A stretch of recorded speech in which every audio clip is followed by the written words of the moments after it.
Hello, friends in Bangor City Cemetery, Bangor, Maine, USA. And this stone compelled me to sort of look up the backstory. Here you have two of the Eddy children. You have Harriet N. She died April 18th of 1861, aged 10 years. And George Wallace Eddy, who died April 21st, 1861, just 3 days after his sister. He was 3. They were the children of John and Fanny Eddy. And when I looked it up, initially I couldn't find a lot of information on their family, and then I realized why. So in April of 1861, John and Fanny Eddy brought their children up from Massachusetts with the ultimate goal of settling in Aroostook County, which is our uppermost county in the state of Maine.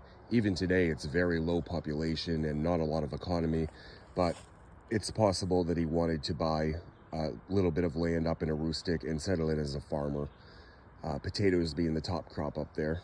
So he had very little money, just enough to really move. They were staying in a place called the Franklin House, and they arrived on the steamer, the Daniel Webster. So even before they were off the steamer, young Harriet took ill, and they weren't really sure what was going on. So once they off-boarded in Bangor, they realized she had scarlet or the scarlet fever. The 1800s were a really hard time to be alive, especially for children.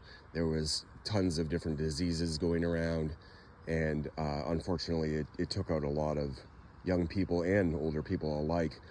So Harriet took ill first with scarlet fever, and then within a few days, 2 of her siblings did. Only Harriet and George are marked here. I don't know if the third child out of 4 that had the scarlet fever passed away or not. It doesn't really say, but at least Harriet and George did, and they're interred right here. Now, interestingly, there is a U.S. veteran marker right next to them. Of course, them both being children, they weren't veterans themselves, so I don't know if their father might have passed and was buried here. I'll have to do further research on that to find out if the surviving children, Fanny and John, ended up in Aroostook County like they planned to, or if they just settled in Bangor and ultimately passed away and are unmarked. I'm really not sure, but I'll look into it some more. But quite a sad tale. Even in the article from 1861, it labeled it as such a sad story or something along those lines. So these children really were just getting started in life, and unfortunately were victims of the scarlet fever.